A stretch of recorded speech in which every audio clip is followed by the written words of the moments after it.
As men, we are supposed to protect and defend women and children. That is our divine mandate. That is our divine calling. So we're here to do 3 things here in Arkansas. To proudly support the real abortion clinic and honor the doctors and staff as heroes. These people have to go every single day past Operation Save America. This is the owner of this place. She is a killer. To openly indict Operation Save America. It's not about women's rights. It's all about this child's life, not women's rights. Women make mistakes. The 3rd thing we're here in Arkansas to do is to challenge and give direction to every single person here and around this nation that knows that these people are winning. And still find reasons not to act. This is a call to action. For decades, that movement that calls itself pro-life That sometimes wears fucking suits and ties has unleashed violence against abortion providers, shamed and humiliated women, and relentlessly restricted access to abortion. Jason Rayford is a Republican legislator here in Arkansas. We're in Little Rock, and he gets on Twitter and calls women baby killers, murderers, and his favorite line is 53 million babies have had their blood shed in America.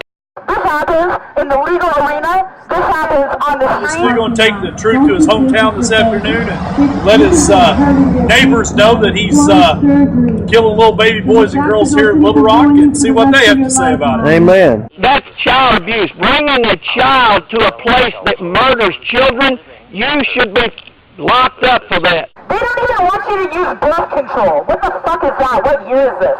You may have made a mistake in not wanting and having and getting pregnant and not wanting this child, but this child had nothing to do with it. It would be ridiculous if their reign of terror and their legislative sweep has not been so fucking successful. I haven't said enough. Mama, please come see me. I know you hear me. They shamelessly popularize their archaic garbage. God said He knew you and your child before the foundation of the world. So in reality, life begins in the mind of God. While women seeking to end their pregnancies are left buried under life-crushing shame. These people should be fucking ashamed. For too long, millions have watched in alarm as yesterday's outrage becomes today's compromised position and tomorrow's limit of what can even be imagined.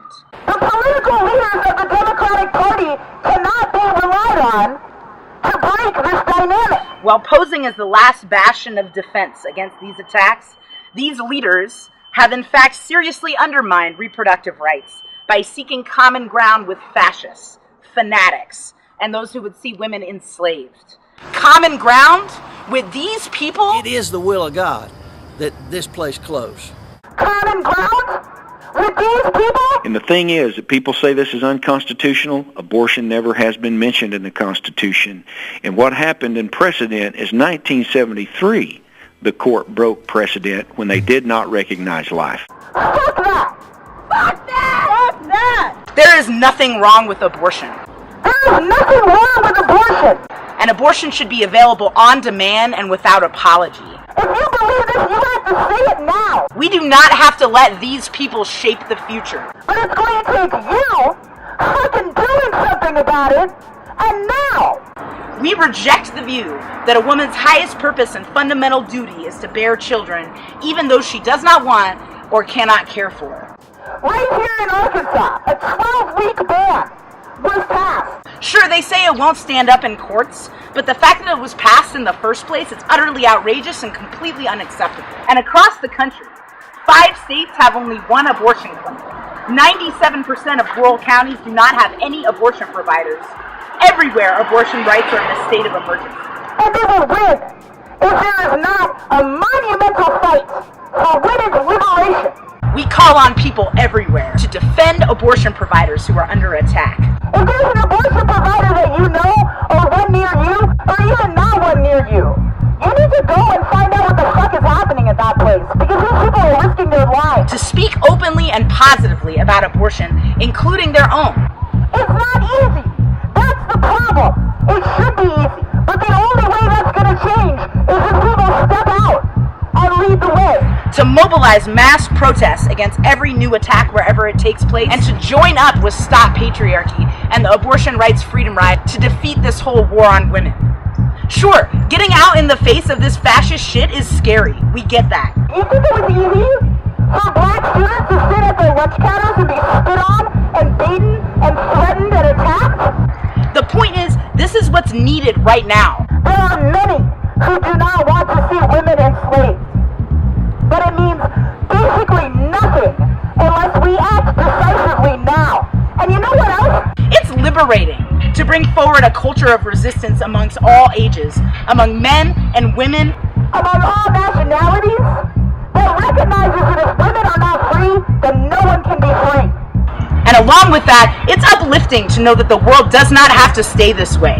Revolution is possible and necessary if we want to do away with the very system that gives rise and gives voice to movements like the Nazis, the Taliban, the KKK, Operation Save America, the fucking Republican Party. Real revolution that puts an end to all forms of exploitation, oppression, and degradation. Of women, of black and Latino and other oppressed people, of the plundering of the planet, of the terror the U.S. carries out on all people around the world. And if you hate all this oppression, you need to get into this revolution by getting into the works of Bob Avakian, the leader of the Revolutionary Communist Party, and get connected today to the movement for revolution that we are building. We are done watching these people come at men and tell them they must keep their woman in line and keep them from getting abortions. Take her out of here, sir. Take her out of here. Young man, your manhood is on the line here today. This shit needs to be socially unacceptable. They actually said, the Republican Party has stated, and Right to Life groups have stated, that the vaginal canal is the new Mason-Dixon line. What that means when he says something like that is that they still believe that we are property, that we are chattel. Instead of being, full human beings in this state, we're considered property. We refuse to sit back and let them be the loudest voice, lying to young girls about what they're capable of in life, and telling them that their lives don't matter as much as an unbreathing, unthinking clip of tissue in a womb. Get connected with Stop Patriarchy at stoppatriarchy.org and check out the Movement for Revolution at revcom.us. We do not have to let these people shape the future. We refuse to sit back and watch